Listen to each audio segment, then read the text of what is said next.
doing some running and just heard all these shots. Just heard a whole bunch of noise, and everybody just was yelling, "Get down, get down!" And got outside, and there was about 4 women that had been shot. We just tried to help them the best that we could when we got outside. Dirty Dan. Dirty Dan. Dirty Dan. I'm Dirty Dan. I don't know what you mean. I'm Dirty Dan. It's absolutely amazing. I'm Dirty Dan. Whoa, Dirty Dan. Let's learn about the dangers of incels. The who, the what?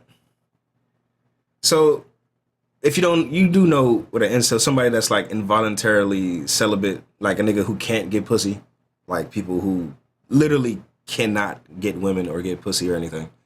They become incels. So, but hope this video should, you know what I'm saying, put everything to perspective. Damn, this nigga for a thumbnail? All right. The internet's most dangerous incels. Incel. This is an incel, and this is an incel. Hiding behind dimly lit screens and fueled by feelings of rage and loneliness, many of the men you will see in this video found themselves spiraling out of control. They all kind of look the same too, bro. They all got like a watch out for this nigga face, you know? It's like something about him. Control in the most destructive and public of ways.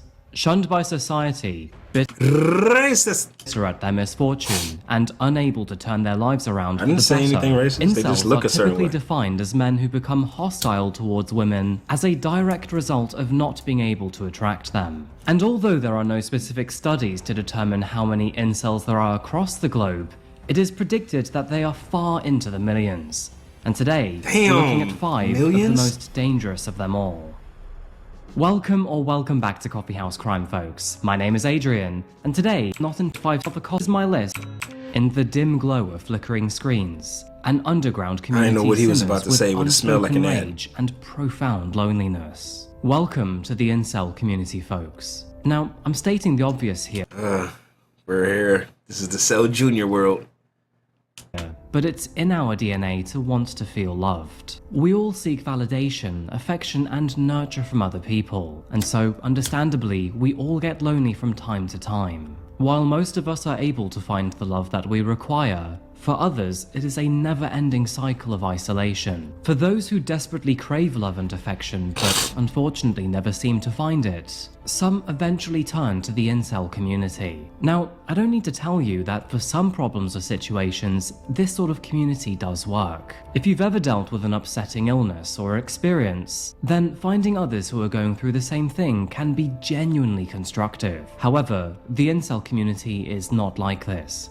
And instead, some incels tend to perpetuate their negative thoughts into a never-ending echo chamber. In return, this validates some less favorable emotions, including resentment and revenge. And all of this can spiral into the most lethal of consequences. In the year 2009, and before this community was even a blip on the internet, America would tragically wake up to a horrible shooting. A shooting conducted by a man who is known as the world's first violent incel, and his name was George Sedini, a man. The first incel? He's patient zero of the incels? And look at him. I mean, I know this is kind of a blurry image, but shit. You got an uncomfortable looking face, nigga. I'm not gonna lie. Man who apparently claims to have been rejected by more than 30 million women. 30 million?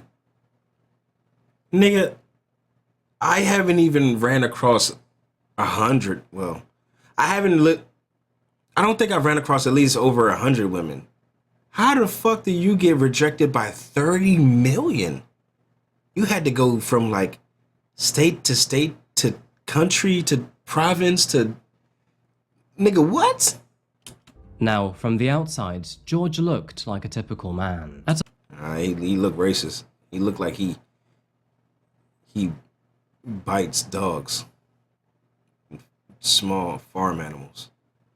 The height of 5'10", 155 pounds, and in shape for his age, he was a salaryman who worked for a local law firm and owned his own home. But sadly, as many of you will know, demons can exist in one's mental health, and they are seldom seen from the outside. So, let's start from the very beginning here. George Alfred Sedini was born on September the 30th, 1960, and grew up as part of a family of 5. And although his life at school was relatively average, things were not so functional at home. According to him, his mother was a vicious, vindictive woman who was into power and control. And as for his father, he was apparently useless. He never talked to him or had a real relationship with his children, and this angered George quite considerably. Here is one important fact to make in light of this video, but George did have some success with women as a teenager. However, he would also claim that his brother did often try to embarrass him in front of other girls. So,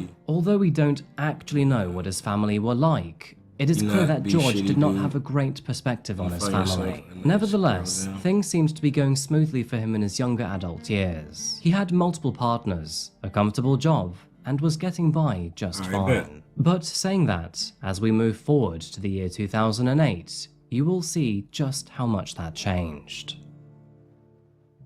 So, where do I begin with George as a man in his 40s? In short, by the year 2008, George had become a bitter man filled with loneliness, self-loathing, and misogyny. And unfortunately, these 3 emotions will steer the rest of our story today. George had become a very isolated man, unable to find love or even a sexual partner. He really desperately craved affection, yet was never able to find it. In fact, he even admitted that he hadn't had sex for over 18 long years, and hadn't slept next to a woman overnight since 1982, that being 26 years prior. And this loneliness was ingrained into George's mood, mental health, self-identity. Why not just, hey bro, if you're doing that good for yourself, you know what I'm saying, you're a businessman, you're white, if you're that down bad, why not just pay for it? I'm just saying, I'm not condoning it, but why not just pay for it at that point, my nigga? What the fuck? If you're that down bad, literally buy some ass at that point, my nigga. You have bread, you know what I'm saying? You have nothing going for you. I mean, like, you know what I'm saying, as far as like a girlfriend, that's what you are looking to get. Well, you're not even looking to get that. You just want some type of like, you just want the experience. You just want the touch of a woman and to lay down with one and to feel like you're a nigga again. Buy some ass at this point, my nigga. You're not broke. The fuck? What's wrong with you? Everything, to be honest. And over the following months, he became increasingly vocal about it. Beginning with George's outward appearance, he seemed to have absolutely everything together. As a systems analyst at his local law firm, K&L Gates, his responsibilities included analyzing and improving the performance of K&L's software. So he clearly was an intelligent guy. He was also known to attend the gym and regularly practice boxing in his basement. And the most recent images of him showed that he was in good shape with no unattractive facial features. George also owned his own home on Orchard Spring Road in Scott Township. Since buying this house, I'm saying he looked like he does some type of like it is important shit. Tripled in value to an estimated $205,000 in the year 2023. He also had a new car on his driveway, so clearly the man was rolling in money. That's what I'm saying, bro. At that point, pay for it. What is your problem? Why did you let? Clearly, there's something wrong with him. He may be. You can be smart. You can have bread. You can be in shape. But clearly there is something that is deterring women from you. And it's probably, you don't, just because you're smart don't mean you have common sense. Or you know what I'm saying, you're comfortable to be around. You just have knowledge of a lot of shit. That doesn't make people want to be around you just because you know a lot of shit. He's probably a weird motherfucker. I'm not gonna hold you. He's probably weird. He's probably weird as shit. Continuing our story, it is worth bringing up his home video. I'm not gonna hold you. He looks weird. He does look weird. Because in his frustrated efforts to attract a woman, George made the decision to give the world his very own house tour, uploading his 4-minute video to YouTube. I bet And it's it's his here voice. that we get to take a first glimpse into the awkward world of George Sedini. Yeah, I haven't This heard is his my voice. house from the street. Here is my car. This is a 2-bedroom brick ranch, conveniently located. My car is an '07 Altima. Kinda just sound like a regular white nigga, I ain't gonna lie. I paid $79,000 for this in 1996. That's considered a lot, believe it or not. Okay, we're approaching the door. Open it up. Oh, someone left it unlocked. That's not good. Inside, okay. My big screen TV, 32-inch. It's my computer. Let me pan out a little bit.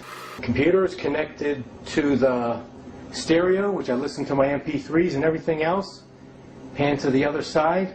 Speakers on each side are large. They double as end tables. Okay, couch and chair, they match. The woman will really be impressed. Like the Come grandma. over here, there's Here's some the reading cowardly material dog. that we're all familiar with. It's worth mentioning That's here all that his this book, Amazon as right seen there. on the table, is a copy of How to Date Young Women by the author Amazon Don computer. Steele. Through this information, it is Crazy. clear that George's loneliness and insecurity seemed bad enough for him to read books and research on how to date women.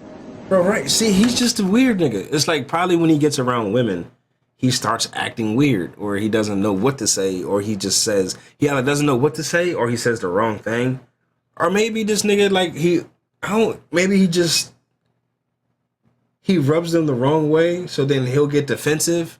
There's something literally, like, what I'm trying to get to, I'm trying to dissect what the problem is with this nigga before they tell me. It's definitely something he's saying.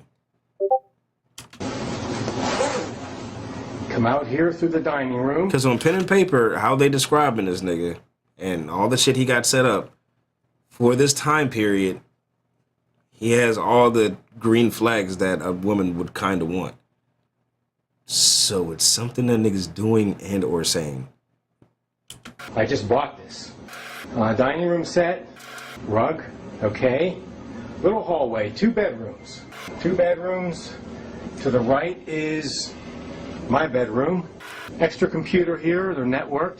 I'll show you the Fatback computer. Cat5 connections downstairs. Just to be picky here, I don't think any woman would be interested in Cat5 Ethernet cables, George. However, this dialogue does highlight his peculiarity and socially awkward tendencies, which of course may eventually put women off. Okay, looks pretty You said clean. that must. I'm sure she'll be Yeah, impressed. he Now, does this look kind of back weird bedroom though. I use just for storage. He does There's a lot of junk here. look weird. You know, as we could see, bottles of cologne and spare change and shoebox full of old pictures and photographs and stuff. And come over here and there's CDs and all kinds of electronic gear I bought since joining the list, tapes and so on.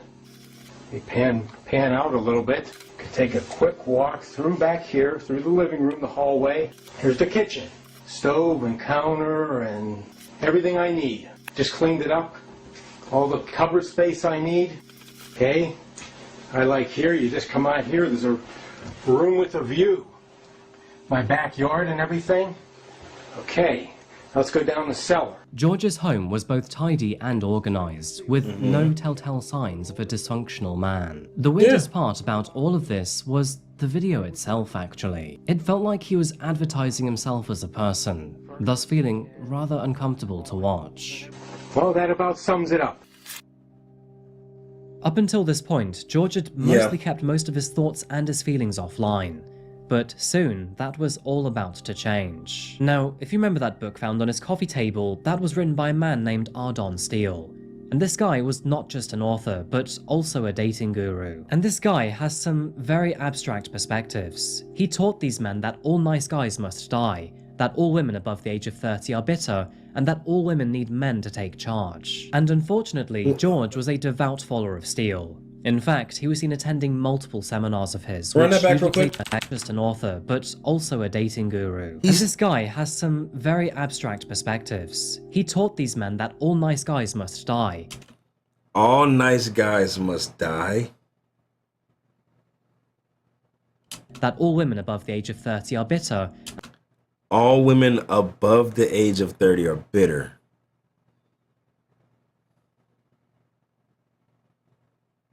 And that all women need men to take charge. And unfortunately, That one ain't too crazy. I'm a nice guy. George was a devout follower of steel. In fact, he was seen attending multiple seminars of his, which usually taught men how to greet and speak to women. It's a shame, though, that the narrative behind those lessons was so rotten. Some crazy philosophies. I'm not even kidding here. Watching these seminars felt like the old school version of Andrew Tate. I couldn't stomach watching all of it, but at one point, the advice given was to treat confident women like shit. Because apparently that's what they find attractive. Honestly, this stuff is garbage. During these videos, George could be seen aimlessly looking around during the workshops. I mean, he looked like a zombie in a work shirt, quite frankly. It was noted that probably he was controlling, reticent, shy, leading and to anger reserved issues or throughout his something. workshops. That's what I'm thinking too. And That's although why I said, he was like, he's known probably to take gets many aggressive. notes in class, he never actually loosened up with the women around him. As the months moved on, Never loosened up with the women.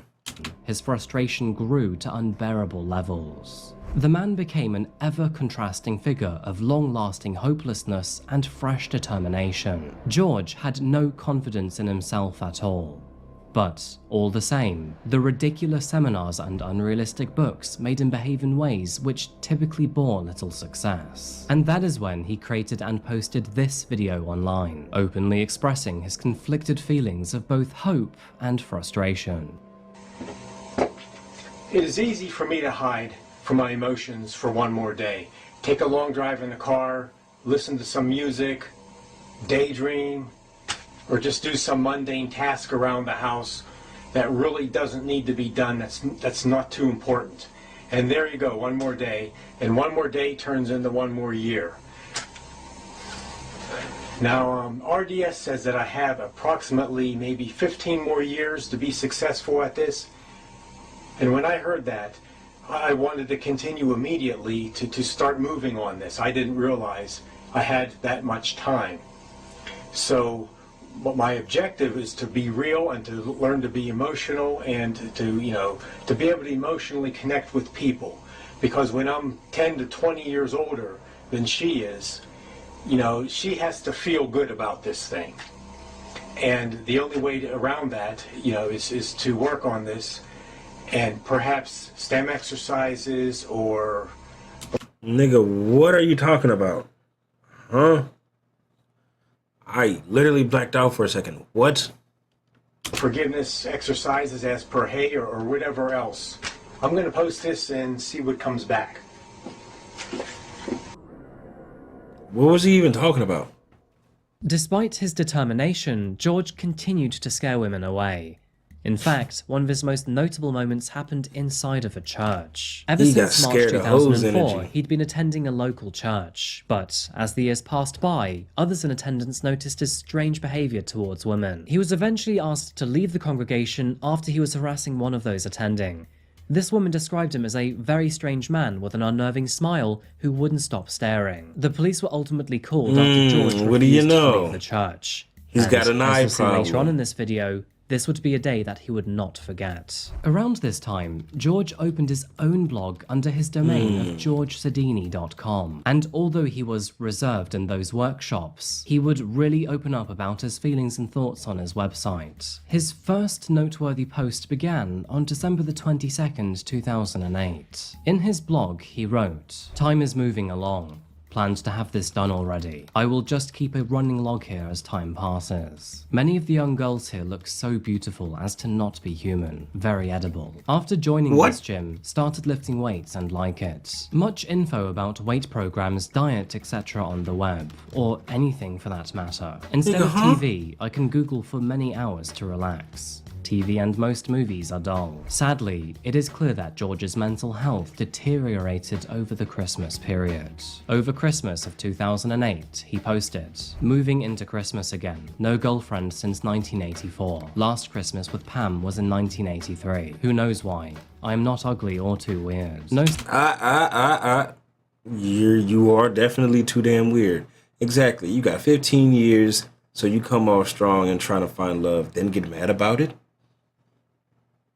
Right. Come on, cuz. You're literally trying to force love onto someone who don't even... You're trying to force love into, like, the dating scene. If that makes sense. Like, you want to try talking to the bitch first? Like, you want to not be weird? First off, wait, not even talk. You be staring at bitches and you have an unnerving smile.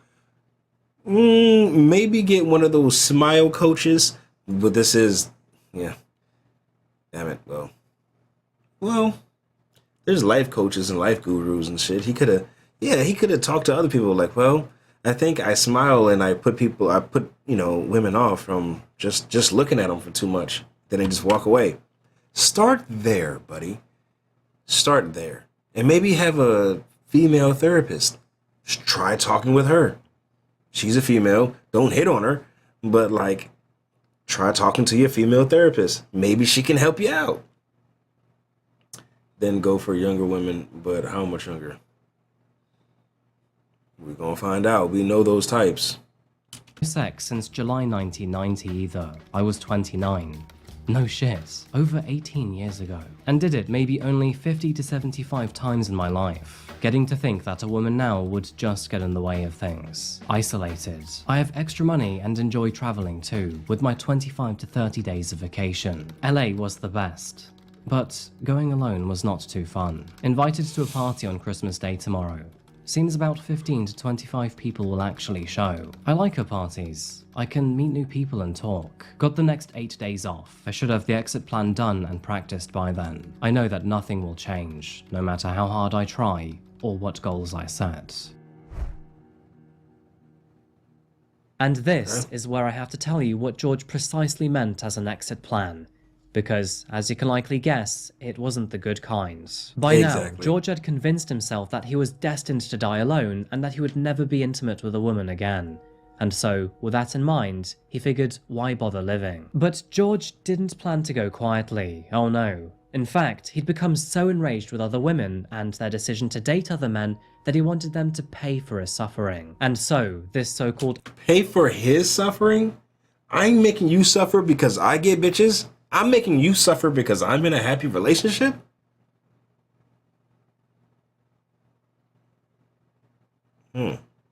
exit plan was for George to head to the gym and then take out as many lives as possible before taking his own. On December the 28th, George posted on his online blog to say that he would shoot for Tuesday the 6th of January 2009. And remember, all of these posts were publicly visible. He then posted one day later saying, "I actually look good. I dress good. I'm clean shaven. Bathe. Touch of cologne." Yet 30 million women rejected me over an 18 or 25 year period. That is how I see it. 30 million is my rough guesstimate of how many desirable single women there are. And this type of life I see is a closed world with me specifically and totally excluded. Flying solo for many years is a destroyer. Yet no, it's not. Many people say I am easy to get along with. Looking back, I owe nothing to desirable females who ask for anything except basic courtesy, usually. He would post again only 3 days later to honorably mention his family, removing the names and addresses for privacy. In this post, he describes his father as a useless sperm donor, his mother as dominant, and his brother as a bully. George also claimed in these honorable mentions that his pastor allegedly taught him that you can still go to heaven even after committing mass murder. I mean, suffice to say that this is categorically untrue, and was likely left in spite of making his pastor feel guilty after his exit plan. Side note, but he also mentioned his acquaintance Andy as a hypocritical idiot. On the day before his planned attack, he posted, "Tomorrow should be good." Life is just playing games. No matter how many changes I try to make, things always stay the same. I see 20-something couples everywhere. I think those years slipped right by for me. Why should I continue another 20+ years alone? I will just work, come home, eat, maybe do something, then go to bed alone for the next day of the same thing. I cannot wait for tomorrow. But the next day, George had a sudden change of heart at the very last moment. He posted on his blog once again to say, "It's 8:45 p.m. I chickened out. Shit. I brought the loaded guns. Everything. Hell." We can only assume that George reevaluated his life in those final moments before then going home and posting about it online, because after this, he would go radio silent for several months. This is probably because George realized that, surprise surprise, life wasn't actually that bad after all. He had a good job, was healthy, owned his own home, and went on holiday often. The only thing missing really was a... He said nigga needed a dog or something. Mad lonely ass. That's what I'm saying, bro. You just need a...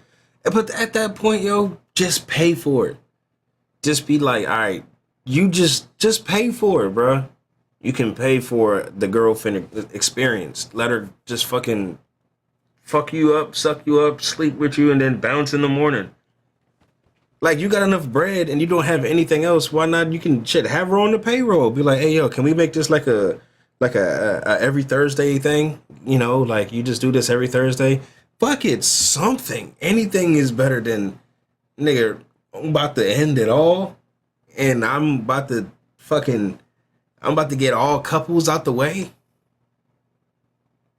Partner. But in April of 2009, he posted that his company was sadly going through layoffs. Sad ass and in his nigga. pessimistic attitude, believed that he would not survive the next one. Between April and August of that year, he would log an additional 14 entries to his diary.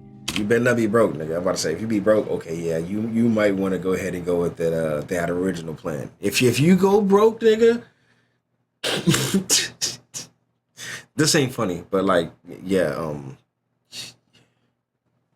check out, yeah, ain't nothing else, ain't nothing else you can do. And yeah, I'm not going to read all of that out loud, as would be here all day, but here are the most noteworthy excerpts. April 24th. I predict I won't survive the next layoff. That is when there is no point to continue. Right now, life is bearable and I can get by indefinitely. Something bad must happen. The paycheck is all I have left. May the 4th. What is it like to be dead? I always think I'm forgetting something. That's one reason why I postponed. Similar to when you leave to get in your car to go somewhere, you hesitate with a thought, what am I forgetting? In this case, I cannot make a return trip. May the 18th. I actually had a date today. Women just don't like me. There are 30 million desirable women in the US, and I cannot find one. You had a date today. It was with a woman I met on the bus in March. We got together at 2 PPG Place for lunch. The last date for me was May 1st. Women just don't like me. What did you do? What did you do on that date? This nigga not taking accountability for being a fucking weirdo. Like, you got the bitch to say, yes, I'll go on a date with you. You got her to sit down and have lunch with you. You did it, my nigga. Now you secured the bag, but you fumbled it at the same time. Like, you locked in the date and then you just fumbled it with probably your words or you staring and being fucking weird. It's not that they don't like you, it's you make them not like you.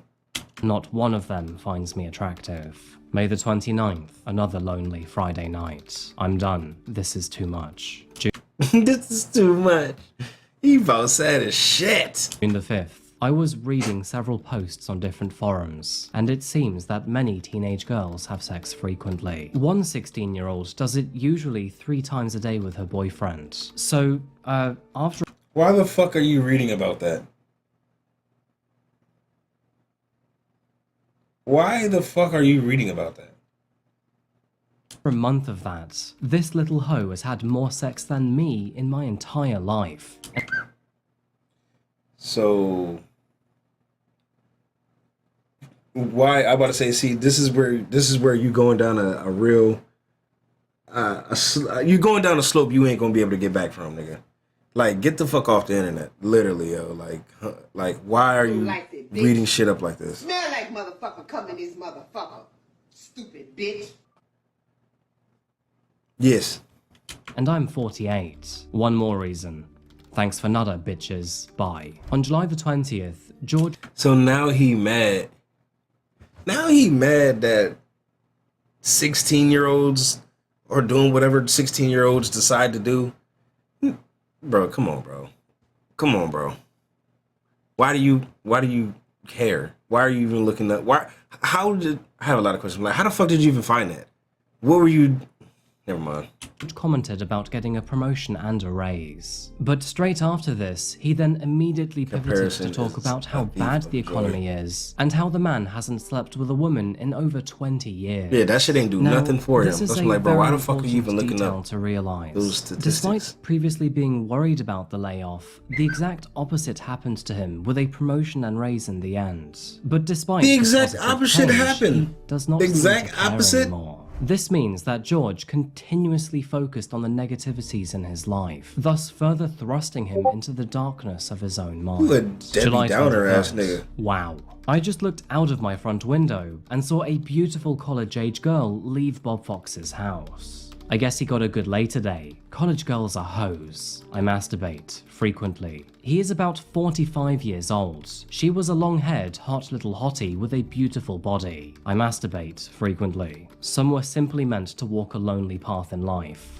Thanks, Mum and brother, and Dad, old man, for totally ignoring me through the years. All of you deeply helped me be this way. George never considered why a younger woman may have left his neighbor's home. He never contemplated if she were a colleague, family member, friend, saleswoman, or even another neighbor who had knocked on his door to complain. George was unable to look at anything in a positive manner. He assumed the absolute worst in every situation, especially when it came to women. Good Debbie Downer ass nigga. Tendencies likely stem from deep-seated self-confidence Pessimistic issues, ass which we nigga. already are familiar with. Either way, he did nothing to address these issues with a therapist or a psychologist. After attending ridiculous alpha male workshops, he let his own thoughts consume him. And although he had backed out of his violent plans several months prior, he would tragically recommit to them in the summer of 2009. In his final written entry, which is dated August the 3rd, George said the following: "I took off today and tomorrow to practice my routine and make sure it is well polished. I need to work out every detail here. There is only one shot. Also, I need to be completely immersed into something before I can be successful. I haven't had a drink since Friday at about 2:30. Total effort needed.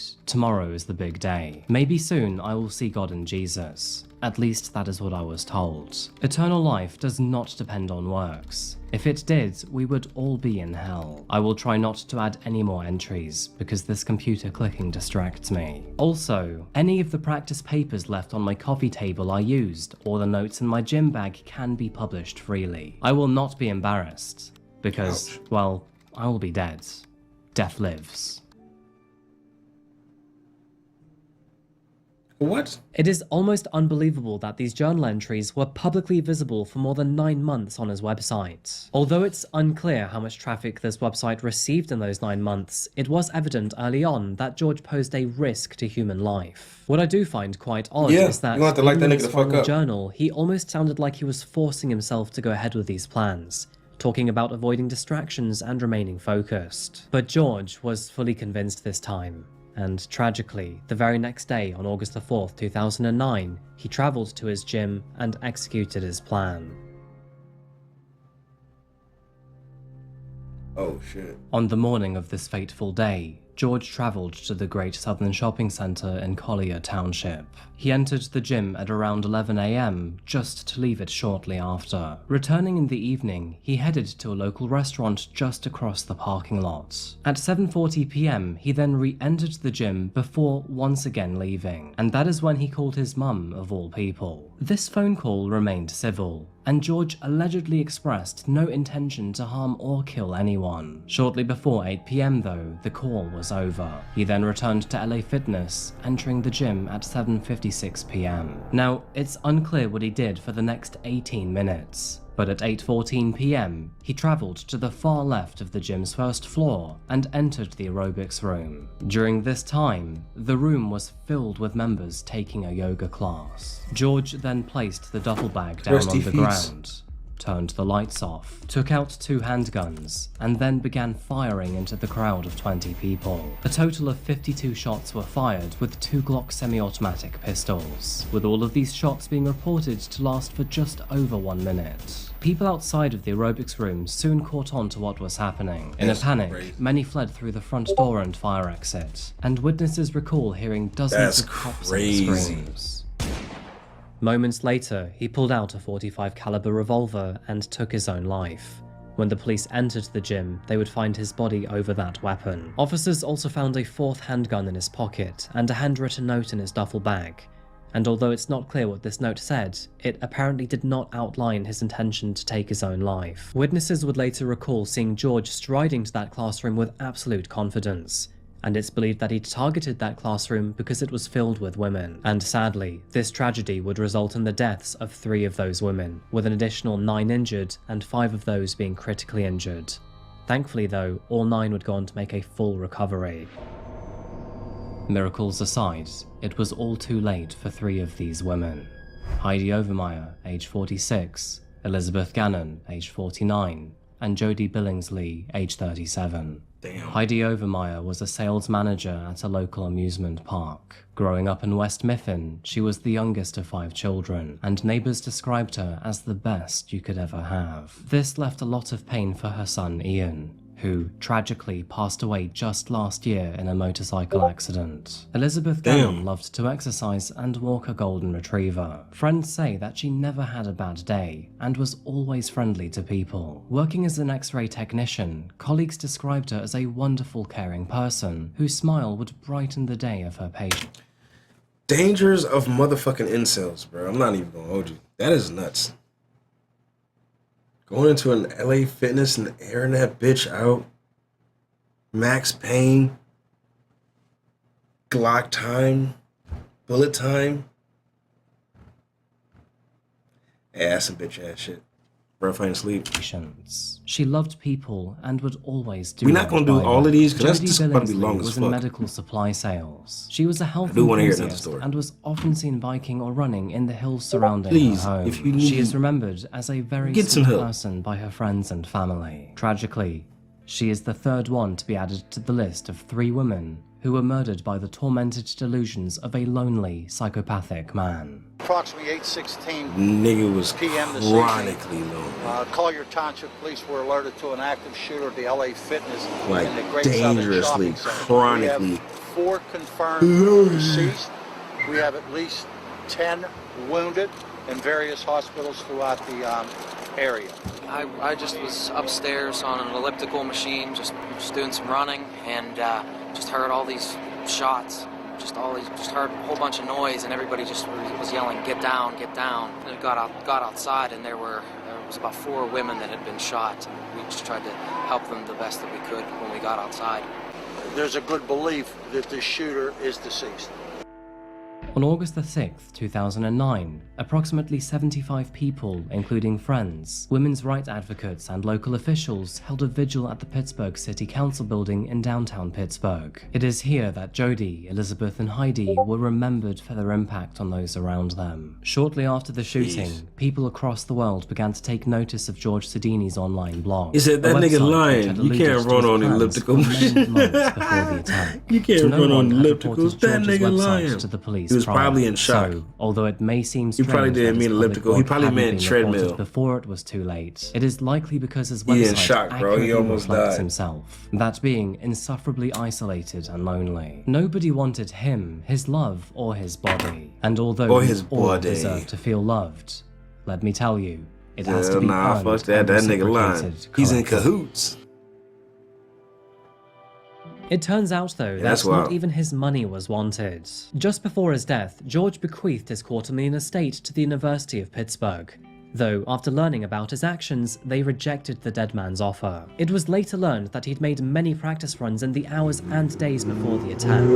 He'd even asked ask one of the staff how to turn the lights off, though they didn't think anything of it, of course. And here's a rather ironic side note, but to begin with, authorities believed that the gunman was actually targeting an ex-girlfriend, which is kind of funny because he never had one. Concerningly, just days before the attack, someone had actually reported George after he pulled a grenade out of his bag while sitting on a bus. But by the time the authorities were alerted, he was long gone. This was very out of character and not something actually mentioned on his blog.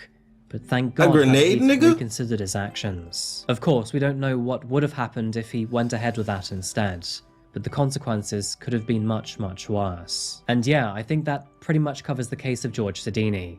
A very twisted and disturbed man with some very big challenges going on in his mind. Filled with revenge after social and sexual rejection, George Sedini's shooting was sure to leave a scar on Collier Township. However, no one is anywhere near as notorious as our next case, that being Elliot Rodger, the so-called king of the Incells. Now, I am sure that many of you have already heard of the story of Elliot Rodger. And if you haven't yet, well, you are in for quite the wild tale. By the way, we are travelling quite far back into Coffeehouse Crimes archives, so I do apologise for the quality of the video. However, without any further ado, let's get straight into this story. This is the case of Elliot Rodger. The story of Elliot Rodger first begins east of the Atlantic Ocean in London, England. A lot of these niggas be like overseas, like London niggas. Well, there'd be a lot of niggas here too, but like it'd be like a lot of these, you know, foreign niggas that just be not talking to bitches. Elliot was born on the 24th of July 1991. His father, Peter Rodger, was a British filmmaker and photographer, and his mother, Lee Chin, was a nurse who worked on film sets. It's through their encounters at work that the two first found love before conceiving Elliot 2 years later. His parents also had a daughter. Elliot's younger sister was called Georgia. When Elliot was the age of 5, the family moved to Los Angeles, California in 1996, and this was a move to strengthen his father's career in filmmaking. After settling into their new home, Elliot was enrolled into Topanga Elementary School. By all standards, he was a well-behaved kid, even making a few friends in his first year. His childhood seemingly bright and positive. But it was just after his 7th birthday that his first struggle in life appeared. His mother and father would unfortunately divorce, and this would lead both him and Georgia to split their time between the two on weekdays and weekends. Elliot was already described as a shy and quiet person. He was happy but didn't have much confidence, and he would always try to fit in with the cool kids. A sudden change in his home life though would propel his insecurities. 2 months after his 7th birthday, his father Peter would introduce Elliot to a new woman, and her name was Sumaya Akabun. She moved into Elliot's father's household shortly after, and before he knew it, Elliot realised that she was now his new stepmother. The two would argue often, and with Elliot not accepting any discipline from an outsider, this would be a recurring problem in the years to come. Elliot lived a relatively wealthy life growing up. You're not my mom! He went on several holidays abroad, had access to general and mental health care, and pretty much got whatever he wanted. But despite the money and gadgets that Elliot owned, his friendship circle slowly dwindled into his teenage years, and he eventually found himself becoming the target of frequent bullying. He still had friends, but not many. The situation would grow more complicated at home too. At the age of 13, Elliot's father and stepmother had a son. Elliot's new stepbrother was called Jazz. In his mid-teens, he started a personal YouTube account called Elliot's Blog, which is where he often complained about his loneliness and reminisced about his childhood. Elliot Rodger here, and here I am at Serrania Park, the most significant place of my childhood. It was around this time that Elliot began his path of depression and loneliness. Unfortunately, the bullying at school didn't stop for Elliot either. Even at one point, the teasing resulting in Elliot having his head taped to the desk by fellow classmates. It was through negative encounters like this that caused Elliot to move from school to school quite often, and with that, he never made any friends locally. Bro, fight Elliot back! also started to see a psychiatrist at the age of 16. Damn! He was prescribed risperidone, an antipsychotic used to treat schizophrenia and bipolar disorder. Wow, at the age of 16, yeah, that's not gonna fuck you up at all. He openly admitted in his blogs, though, that he refused to take this medication. At all. After turning 18, Elliot became increasingly isolated. By now, he only had a handful of online friends. He often told his parents that he was unable to make friends in real life, and no girls ever seemed interested in talking to him. Elliot decided that he wanted to improve his life moving forward, and to do this he would try 2 things. The first one was to learn how to drive, thinking that this would impress women, and the second would be to try and dress better, therefore making him seem more approachable. He desperately wanted to fit into the world and make friends, so along with his new car, he changed his hairstyle and brought a bunch of new clothes. It was noted by his classmates, however, that although he did buy a new car and new clothes, he never actually tried to speak to anyone or make any friends. Instead, he would sit in his car on lunch breaks and expect others to make the first move. Right. His nigga. evenings and weekends still continued to be spent. Nigga, how weird is that? You already don't talk to nobody. So you get a new haircut, some new clothes, and a new car, and then you sit inside your new car. You don't talk to nobody.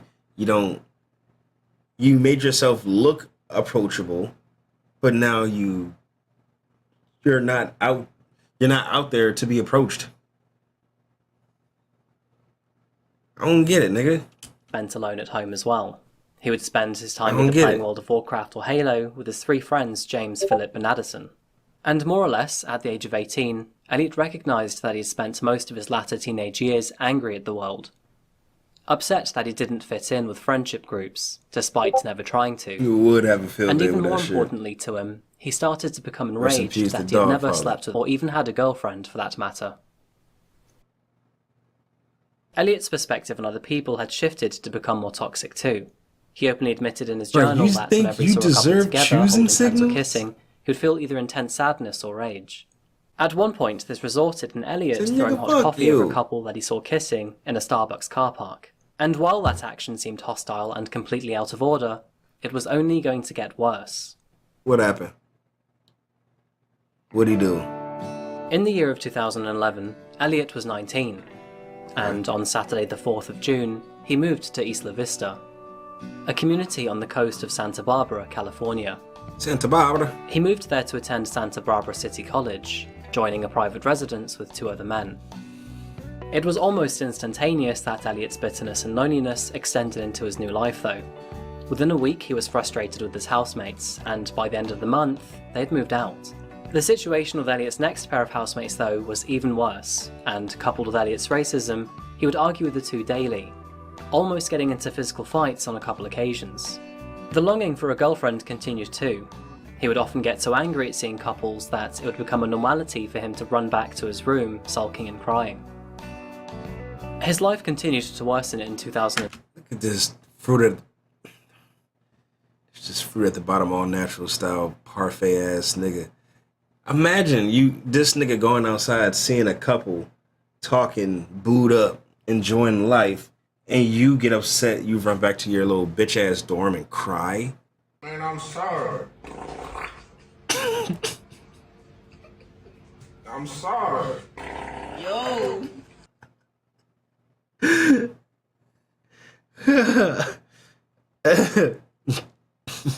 Nah, I can't move to state. I need my arms.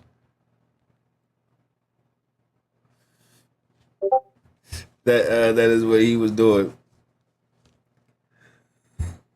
That's what I was saying. Like, what if this nigga just run off as soon as he see a couple? Man, I'm sorry, and just shit on himself, and just run back to his dorm and cry. 2012 too. It was this year that he dropped out of all of his classes altogether, that's not being kinda able to funny. stand the sight of others falling in love. Man, I'm sorry. Elliot also spiraled into the trap of gambling with lottery tickets. He believed that getting rich by winning the lottery would give him all of the female attention that he desired. And so, in the first week of February 2012, he spent over $100 on lottery tickets. Not surprisingly, he didn't win. The next week though, he felt more confident, and so he spent $500 on lottery tickets. No dice, but maybe 3rd time's the charm. Week 3, he spent $700. This too though, ended in a loss. He had nothing to show for the $1,300 he spent gambling. Why? And even worse, he didn't accept defeat. He felt like he deserved it, that he was cheated away from his money. Elliot dipped Nigga, into you one of the being worst dumb with bouts your of money. depression in his life shortly after this. As spring break flared up in Isla Vista, he spent most of his time in his room, refusing to try and socialise. Angry, sad, and alone. And for the times that he did leave his house, he'd walk by himself, Chill. ranting to his video camera about his life. Hey, Elliot Roger here. Yeah. Right now I'm just taking a walk through the park in this really nice, secluded area. I'm just contemplating about my life and how unfair it's been lately. Ever since I started desiring girls, but they never desired me back. Life has been a living hell since then. Right now it's spring break. Everyone You else got my age no is out having hoes. fun with their friends and their girlfriends. Here I am, taking lonely walks through a park. In April 2012, Elliot's long-term childhood Make friend friends, James also nigga. decided that enough was enough. He found Elliot too radical, too negative, and so, with that said and done, he called the friendship off. It was at this point that Elliot now considered himself entirely alone, friendless in this cold world. Late one September night, Elliot drank an entire bottle of wine, or at least he tried to. He ended up spilling an entire glass all over his laptop, completely destroying it. This meant that the next day he had to go to Best Buy to buy himself a brand new one. While he was there, he had to wait a few hours for the store to prepare his order, and so during that time, he walked across the road to a local firing range. This would be a turning moment for Elliot. He had previous thoughts of acting out the day of retribution, a time where Elliot would claim vengeance against women for denying him of his sex life. And it was here in this firing range, after he took his first few shots, that he asked himself, "What am I doing here? How could things have led to this?" While his internal question at first sounded hesitant, by the end of the day, he had made his mind up. He had come to the conclusion that humans are just brutal animals, and if he cannot thrive among them, he would have to destroy them all. In his manifesto after this day, he wrote, "I didn't want things to turn out this way. I wanted a happy, healthy life of love and sex. But if I'm unable to have such a life, Love and sex, nigga, you sound like a fucking fiend. then I will have no choice but to exact revenge on the society that denied it to me." Elliot purchased a Glock W83. 34 automatic pistol in December that year. And again during the following spring break, he purchased another firearm, a Sig Sauer P226. On the 20th of July 2013, Elliot attended a party where he again tried to interact with girls. He'd been working out in his bedroom for the previous 2 weeks, and he thought that this would increase his chances. But again, it ended in him being ignored. In his drunk state, he sat on a 10-foot ledge where other members of the party were hanging out. 7-3. This escalated into an argument, where he then tried to push girls off that very same ledge. What? He failed, and instead he was pushed off the ledge by other men who had intervened. Nice. This resulted in Elliot being beaten up, and eventually he would need surgery to repair his broken left leg. Good. You deserve that, bitch ass nigga. This, according to Elliot in his manifesto, is what actually made him start meticulously planning his day of retribution. But with a broken leg and some preparations to make, it would take some time. Fast forward, and it is now the early months of 2014. In those early months, which would be the final months before the planned attack, push girls Elliot spent most of his off a days fucking outside of his ledge? Are you room. nuts, nigga? He went on hikes in the mountains of Montecito, What you think was gonna happen? took long strolls along the beach, What did you think was wandered gonna to the happen? parks around Santa Barbara, and watched the sunset in many car parks as he contemplated his own existence. Hey, Elliot Roger here. I'm just sitting in my car right now, after watching that beautiful sunset descend beyond that hill up there. Enjoying a nice vanilla latte. I've been doing a lot of thinking What am I to do about my legs, Charlie about how Murphy? sad and unfair my life has been. All because girls Hate me because I'm weird. And I don't know how to make them feel comfortable. And I'm just bitchless. I'm anti-bitch. I'm bitch repellent. haven't been attracted to me. I've had to rot. in I've had to bleak, rot. and sad loneliness. I mean, you give a chance to all these stupid, obnoxious guys that I see you walking with, but you don't give a chance to me. Why Bitchless not? D8s. I'm such a magnificent guy. I'm beautiful. You can't deny that. That nigga said I'm beautiful. You can't deny that. Okay, now, like, let's not get it twisted, bro.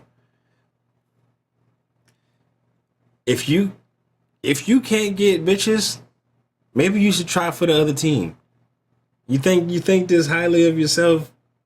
You kind of look like you on that side of the fence anyway. You can't get bitches. Why not be a bitch? That.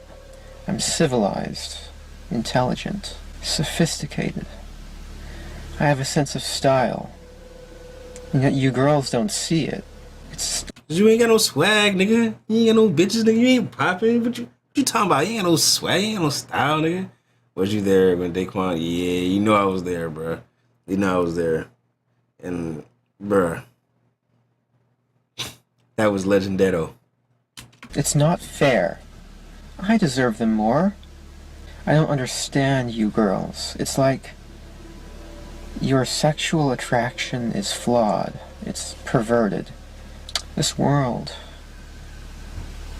it's so twisted. It is, because it has people like you in it, my nigga.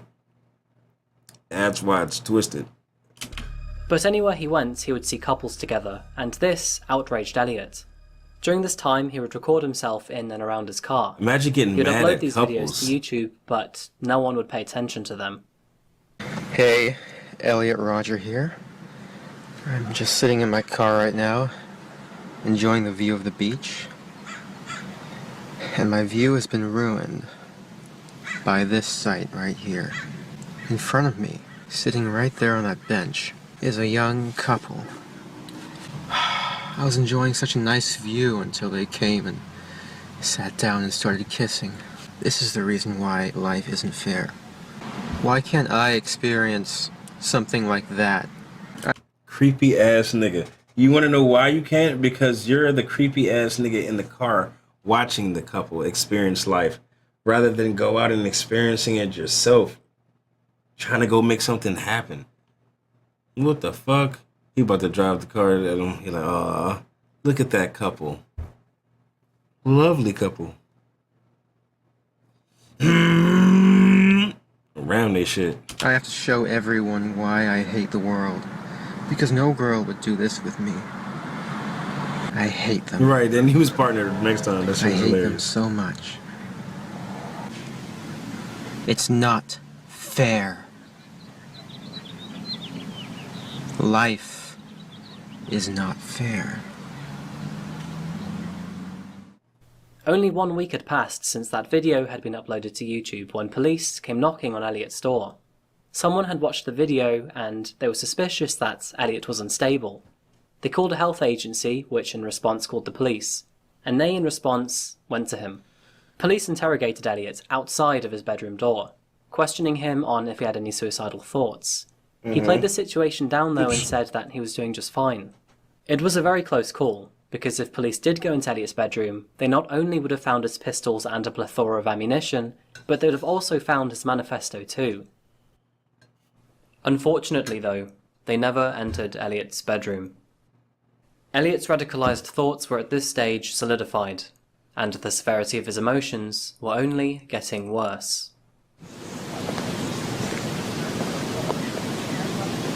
Hey, Elliot Roger here. I'm up in the hills in Montecito right now. It's truly a beautiful day. But, as I've always said, a beautiful environment is the darkest hell if you have to experience it all alone. It looked like it's hot as fuck. And sadly, I've been alone for a very long time. And my problem is girls. I don't know why you girls are so repulsed by me. I dress nice. Nigga, you've been wearing that same shirt in all your videos. You probably stink. I'm sophisticated. I'm magnificent. I have a nice car. a BMW. I'm polite. I'm the ultimate gentleman. You're a bitch. You're weird. You're creepy. You're effeminate. You're effeminate. Effeminate? You're like a bitch. I'm not gonna lie. You don't have masculine aura, bruh. Look at how fabulous I look. And yet, you girls, you never give me a chance. And that's just such an injustice because I'm so magnificent. I deserve girls. I deserve girls. Yeah, that's your problem right there, buddy. You think you are deserving of women? You think you what?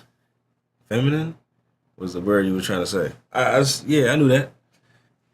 I said it. Nigga, you think you deserve bitches? What have you done? You don't even talk to them. You think just because, I got a car, I wear a shirt, I got glasses on, what's up? So, that's not how it works, bro. You got a very flawed perspective on life.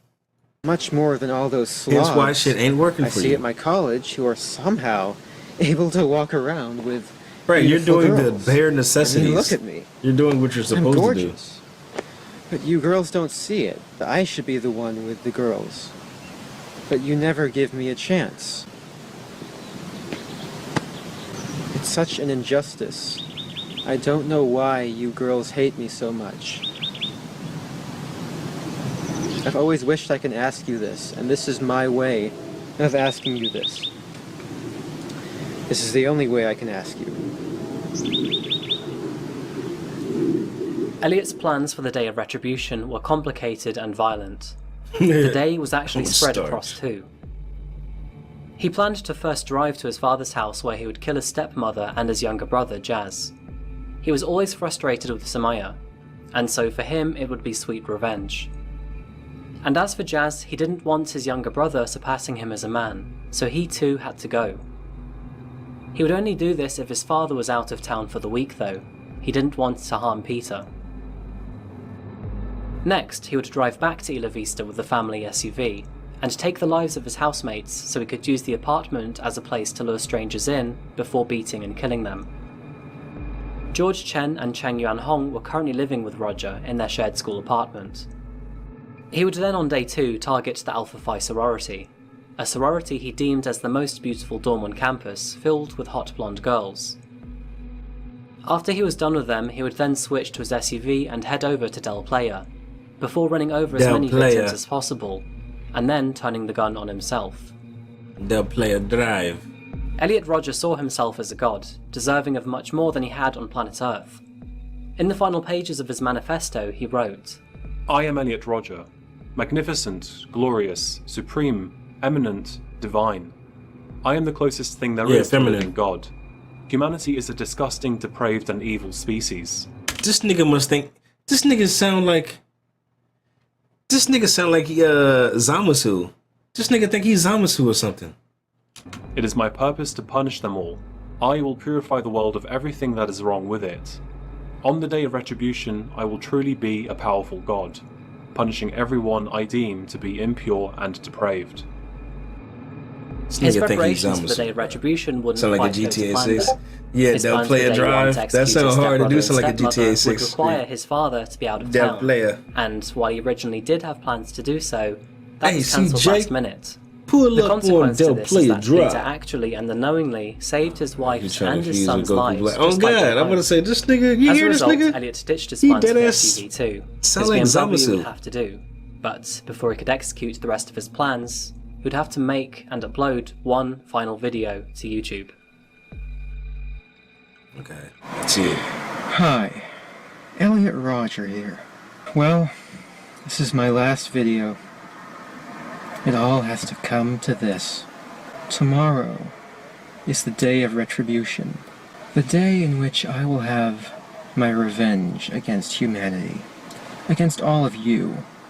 I'm 22 years old, and I'm still a virgin. Crazy, bruh. You're going to have to bruh. That's crazy. I'm 22 years old and I'm crashing out because I haven't been with a bitch yet, and I just don't know why I can't. Bruh. It's crazy. It has been very torturous. It's not fair. You girls have never been attracted to me.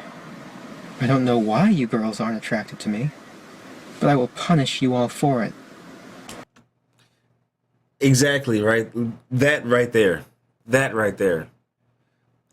Instead of you talking to your fucking camera about how you want to punish humanity for not seeing you as what no one else sees you as, is this how you talk to females when you actually approach them? Is this what you say? You like, hey, how are you? Are you ready to be my girlfriend? Can we procreate? Like, what do you say to females, cuz? Like how do you actually talk to them? Because I'm not even gonna lie. If this nigga was a normal person, he doesn't have bad facial features. I mean, he does look kind of soft, kind of does look like a bitch. But it's just like, bro, it's what you're saying or how you're saying it, my G. It's all you. It's literally all you. And your whole Zamasu outlook on humanity, like you're this supreme god that can pass judgment on who's depraved and who's not. Nigga, who are you? You're a 22-year-old Filipino stud in a BMW. Anybody gonna take your goof ass serious? The fuck? I don't know what you don't see in me. I'm the perfect guy. And yet you throw yourselves at all these obnoxious men. Instead of me, the supreme gentleman. I will punish all of you. You're a supreme bitch. Nobody wants a supreme gentleman bitch. For it. You will finally see that I am, in truth, the superior one. The true alpha male. Oh, brother. This nigga even did a villain laugh. Bro, this nigga wanna be Zamasu so bad. Yes. Well, now... He said I will be a... yes. Yes. This Well, nigga now, did a villain fucking laugh. the Ain't no true way. alpha male.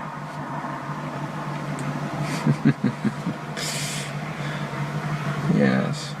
Well, now... What the I will fuck? be a god compared to you. You will all be animals. You denied me a happy life. And in turn... Why not make your life happy, nigga? Why don't you do things to make yourself happy? Like, huh? Make that make sense, bruh. I will deny all of you life. It's only fair. I hate all of you. I've waited a long time for this. The villain I laugh can't is wait to killing give me. you exactly what you deserve. Utter annihilation. On the 23rd of May 2014, Elliot began his rampage. He started by stabbing his two housemates, George Chen That and nigga's Cheng villain Yong Hong, laugh. to death.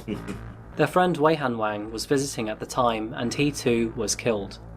The three men receiving 142 stab wounds between each other. At 9:17 PM, Elliot then uploaded his final video to YouTube, titling it Elliot Rogers Retribution.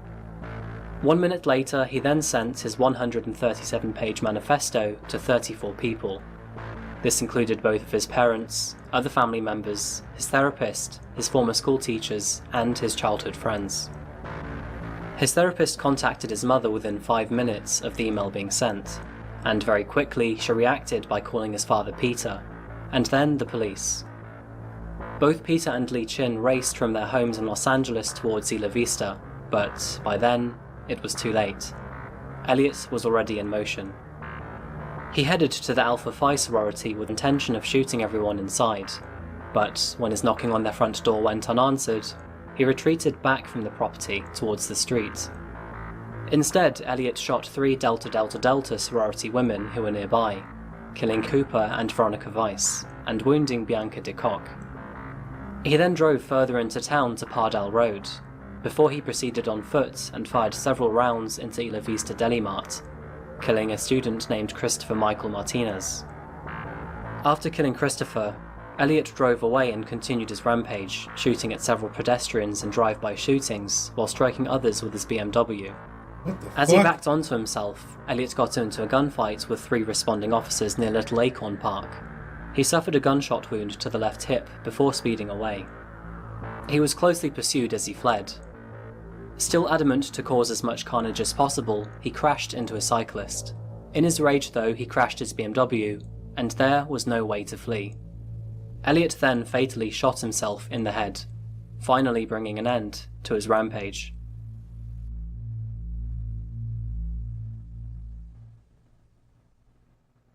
Police officers would find Elliot Rogers dead behind his steering wheel only seconds later, and with the cyclist next to him, they would think that both at first were suspects. Both of them would be handcuffed, but a few minutes later, the cyclist would be cleared of any suspicion. Police would soon discover 3 bodies that night, and then another 3 the next morning. Christopher Martinez, he would use the car. I was thinking the same UCSB, thing. Like, I knew was he was going to pronounced use the car. dead in the Isla Vista Deli. He was described as a really great kid that had a bright future ahead. Katie Cooper and Veronica Weiss were both killed outside Alpha Phi sorority house. Veronica was a sweet and friendly young woman who loved sports as much as she did her friends. Katie Cooper was known as an unforgettable smart girl. She was studying art history and archaeology.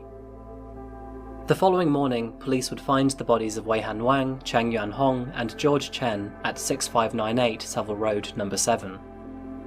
Weihan Wang was academically gifted in computer programming, and he was looking forward to visiting Yellowstone National Park for his 21st birthday. Cheng Yuan Hong was both smart and kind, known to be always willing to help people out. And George Chen too was sweet-natured, a volunteer at an elderly neighbours organisation when he wasn't seeing friends or tutoring He stabbed all them niggas classmates. the fuck up. That's crazy. On the day after the spree, a candlelit memorial was held in honour of the victims. This was followed by a memorial service at UCSB's Harder Stadium, which held over 20,000 people in attendance. Yeah. Elliot Rogers' father Peter would then go on to state television to share with the world his anger, despair and confliction. He would then go on to admit that, sometimes, due to the pain Elliot caused, that he wished his son had never been born. Despite the widespread damnation to his actions, Elliot Rodger would soon become known as the King of the Incells, a portmanteau of involuntary celibate. Incels are an online subculture of people who define themselves as unable to find a romantic or sexual partner despite desiring one. It is there that Elliot found sympathy and forgiveness for his struggles to both romantically and socially find his place on this earth. But Elliot is better defined as a misogynist, a racist, and a narcissist. Yes. He had a strong prejudice against women, clearly spoke against Asian and black people, and described himself to be a god above the rest of mankind. But there were other factors at play here too. He was a man severely struggling with mental illness, something that he had been struggling with for a very long time. And he was also very lonely, not just seeking relationships but friendship too. With a split family and moving around so often, it's easy to see that both his chances to find companionship and overcome his mental obstacles were thwarted.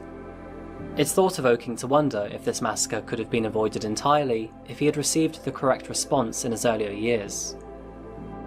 That does not diminish his actions though. What he Not did even a is little bit. I'm about to say, wait a minute. but it does underpin the severe consequences in not addressing mental hardships early on in childhood. And the real tragedy here, the lives of 6 others lost, all who had no play or part to Elliot's suffering or rage. Elliot's 137-page manifesto is available online, by the way. It's kind of made this case pretty easy to research. I'll leave the link if you are interested in it below, but a word of warning, it's pretty exhausting to read. With Elliot's name unfortunately receiving a lot of the wrong kind of attention, he was sure to bring on several copycats who were inspired by his work. I'm up. It's And that early. is where our next case, Alec Manassian, comes in.